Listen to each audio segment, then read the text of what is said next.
About 17 years ago, Francine, my wife, and I were introduced to the community of Zimbabwe, and because of political reasons we left the country, thinking we'd never come back. 10 years after that, we came back.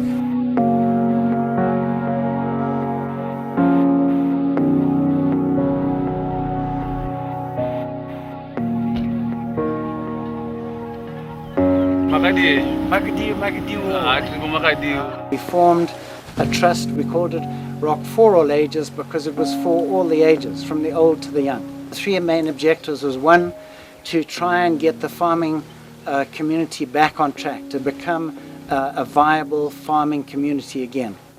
The second was to try and teach foundation for farming to as many people as we could, which would include sharing the gospel plus all the methods of farming. And the third one was to become involved in community care programs. Over the last 2 years, the Lord has blessed us phenomenally. We have been able to do, through His help, far more than we ever expected. The first objective we feel has been achieved. The first year we were here, I managed to buy a high volume of beans for the company that I was employed by. In fact, the first year they decided to put in a big small-scale banana scheme with all the farmers. Each farmer was going to have 0.2 of a hectare of bananas. Now, there are 900 farmers in this area farming 900 hectares. They couldn't all have bananas, but we identified different blocks that we could work with. And since then, we've put in over 60 hectares of bananas in Zimbabwe, and we've put in another 40 hectares in another scheme. Every farmer has got 0.25 of a hectare, and in that 0.25 of a hectare, he or she has 612 plants. This will give them an ongoing monthly income that no other crops will ever give them. The other big crop they grow is beans, and this last year we supported and helped finance inputs for over 400 farmers.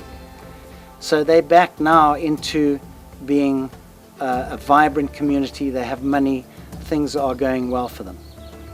The second objective was the Foundation for Farming Training. And what we started training people in the irrigation scheme, but that didn't work. So Francine then decided to work with the dryland farmers being the ones who rely solely on rainfall.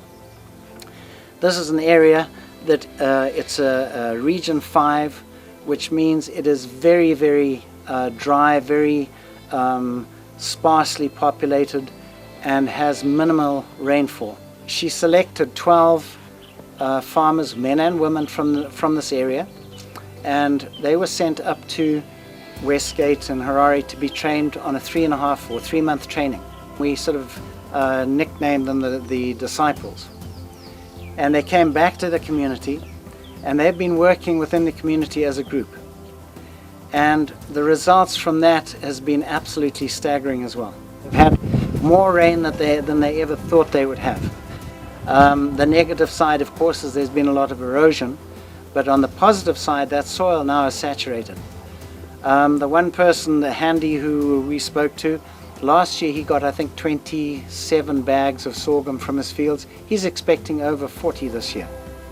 Through very kind donations from Canada, from friends of ours, the funding was put forward, and the Foundation for Farming Station, as we call it, was built and completed in November of this year. This is situated right in the heart of this farming area, and the farmers can come past it every day. They can use it as they wish. We're also going to use that as an alpha training center for the youth and for any other farmers. When there's a Foundation for Farming training session, that's where they'll have it.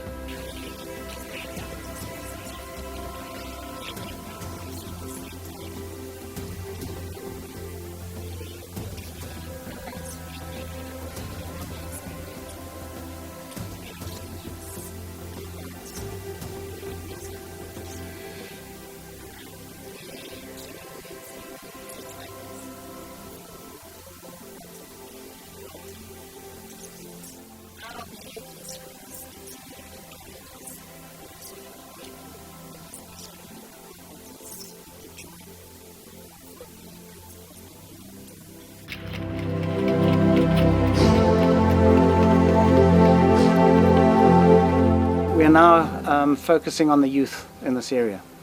It's an extremely important category of people to work with because they don't know the Lord. In the area there are over 5,000 youngsters. The concern is the ones who are not going to school.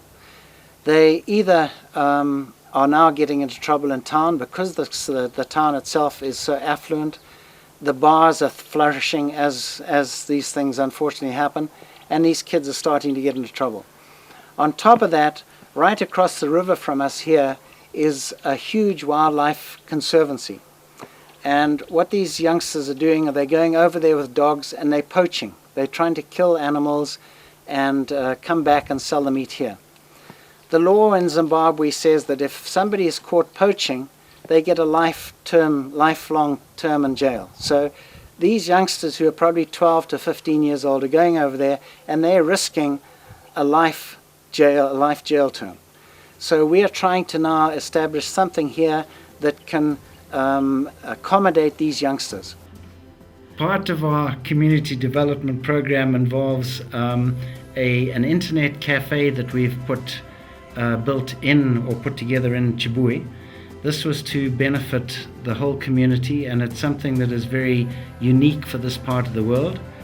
We're looking at alpha courses, which we're going to increase this coming year, but we're also looking at a sport program. We'd like to introduce an organization from South Africa, but we also have local people. We want soccer fields. We want this to be what these youths are going to be focusing on.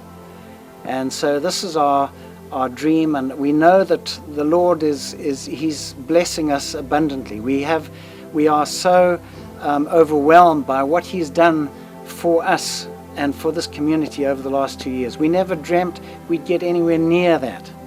And so we have to trust and believe that this is where the Lord wants us, and to continue doing His work and continue working with these people, because the only hope they have is to know the Lord and to become part of His family.